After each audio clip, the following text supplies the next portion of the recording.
Hola a todas y todos, soy Valeria Olvera Alvarado. Actualmente imparto clases en la Facultad de Ciencias Políticas y Sociales y me desempeño como secretaria técnica en el Centro de Relaciones Internacionales. Esta incertidumbre frente a los estragos que puede causar el virus mantienen en vilo a poblaciones del mundo entero. Como es bien sabido, sin embargo, las sociedades más afectadas pertenecen a países considerados como en desarrollo. Por eso me di a la tarea de revisar qué está sucediendo en América Latina y cuáles serán las consecuencias para sus sociedades tras el colapso de sus mercados.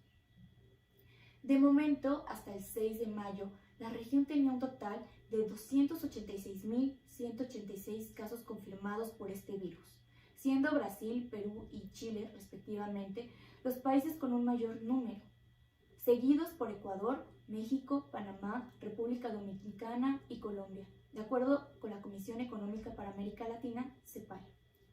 Además de la crisis por falta de insumos, desde cubrebocas, guantes, hasta camas hospitalarias y respiradores, el impacto de la pandemia está siendo generalizado para toda América Latina.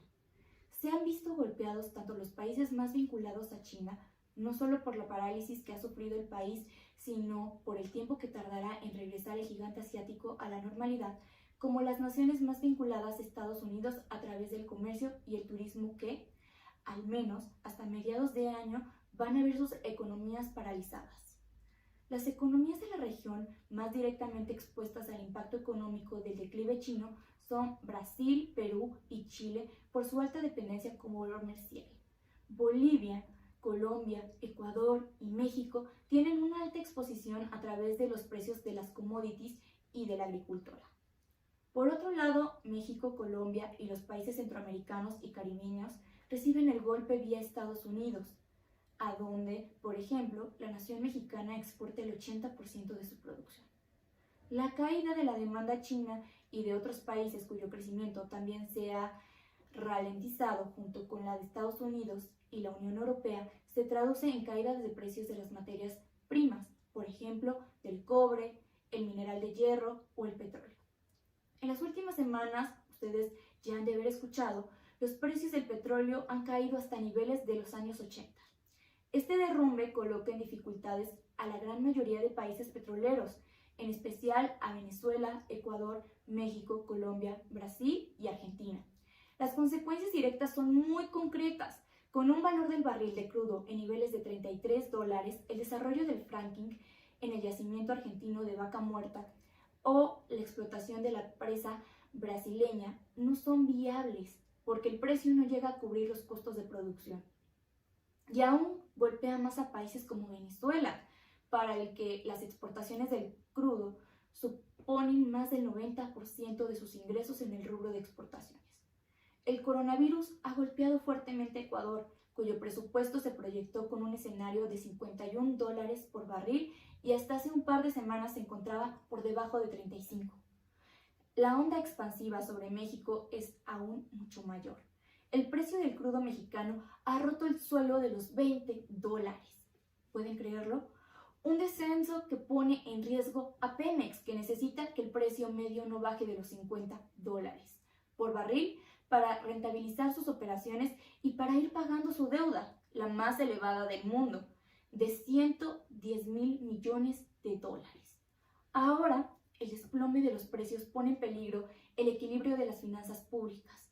Los problemas de Pemex poseen una escala nacional porque las transferencias de esta empresa a las finanzas públicas suponen el 18% del presupuesto federal y porque si finalmente las agencias de rating bajan su calificación, esto podría arrastrar a la baja también a la deuda soberana de nuestro país.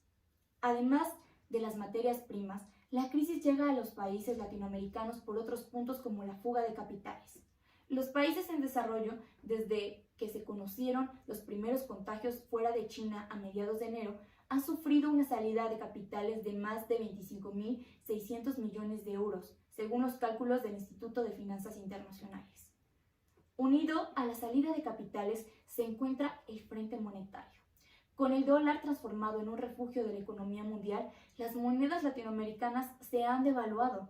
Los países más afectados por la depreciación de su moneda desde que comenzó la propagación del COVID-19 son Brasil, Chile, Argentina, Perú, Colombia y México. Recordemos que al finalizar el 2020, este último había encontrado una estabilidad, teniendo un tipo de cambio de 19.50 pesos por dólar, mientras que de 2 semanas a la fecha ha oscilado entre los 24.50 y los 23 pesos.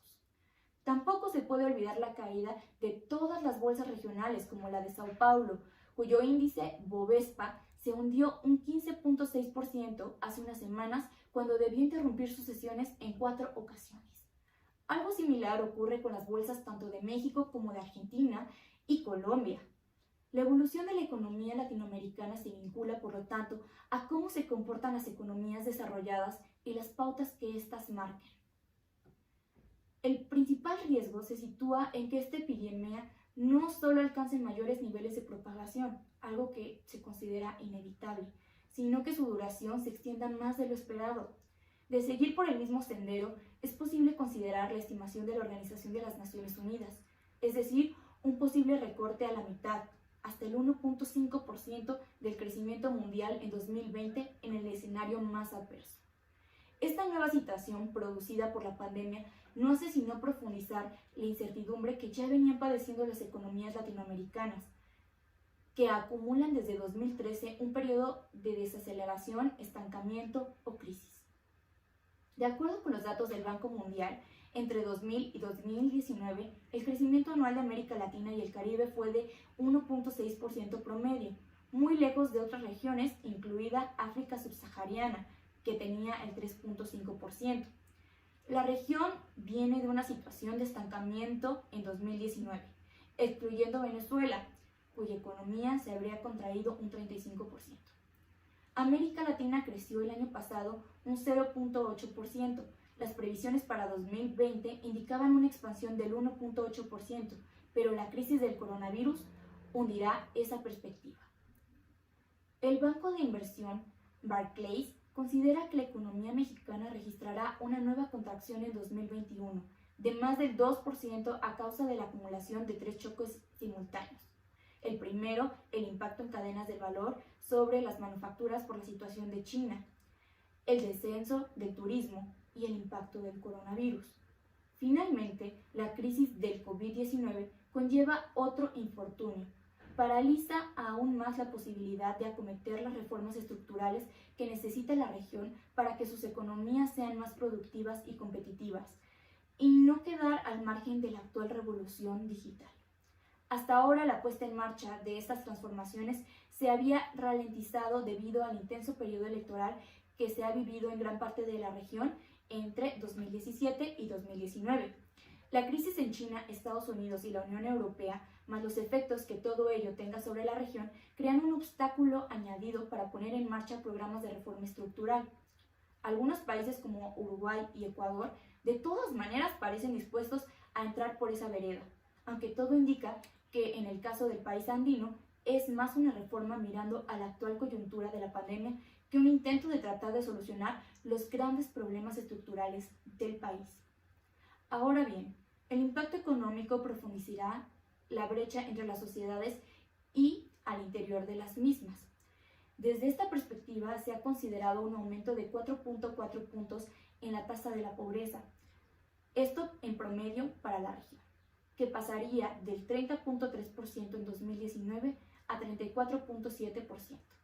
Esto implica el empuje de cerca de 28.700 millones de personas a la pobreza.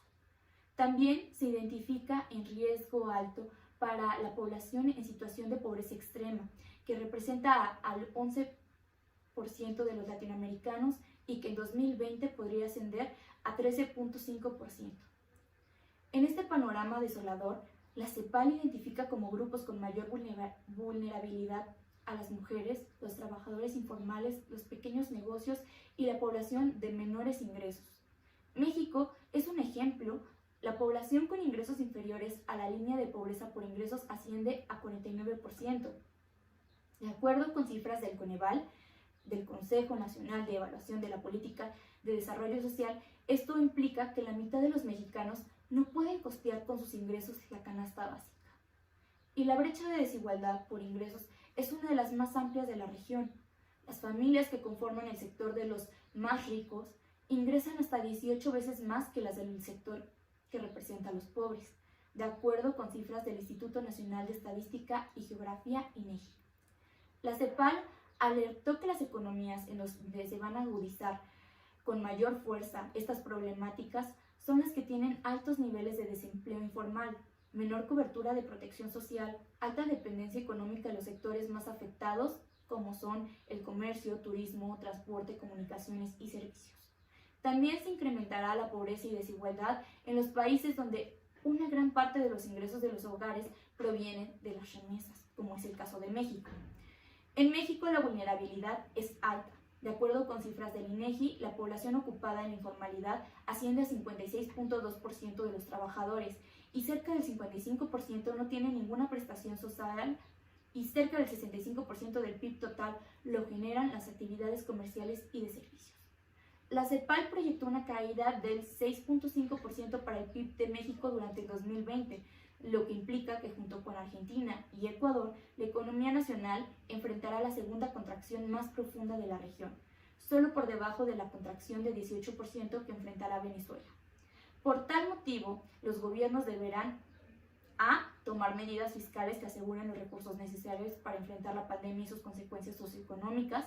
B. Aumentar la recaudación de impuestos a la renta y la propiedad y disminuir la dependencia de los sistemas fiscales en los impuestos al consumo, lo cual va a ayudar a aumentar la recaudación e impulsar reformas que han sido postergadas durante décadas. C. Ofrecer un mínimo de protección social a todas y todos sin incluir excepción, incluidas las personas migrantes, refugiadas, desplazadas y solicitantes de asilo. Todas las personas incluidas, las que están en situación de movilidad humana, deben ser tomadas en cuenta en los esfuerzos de preparación y respuesta al COVID-19. Garantizar los ingresos mínimos, proteger el empleo y estimular la demanda y el crecimiento económico con diversos estímulos, incluyendo el fortalecimiento de las transferencias condicionadas ya existentes para las poblaciones más vulnerables. Asimismo, se debe de fortalecer inmediatamente los sistemas de salud pública. Los países de la región invierten en un promedio el 2.2% del Producto Interno Bruto en salud pública. El mínimo recomendado por la Organización Mundial de la Salud, OMS, es el 4%, lo cual nos hace que estemos muy lejanos a esta cifra. También se deben de atender las necesidades y realidades específicas de las mujeres. Estar en cuarentena durante semanas puede aumentar los riesgos de violencia contra las mujeres y las niñas. Lo hemos visto en el caso de México. En este sentido, vemos que la economía va muy vinculada a los procesos sociales y sobre todo a la parte de desarrollo y seguridad humana. Les agradezco mucho por haber escuchado esta cápsula. Hasta luego.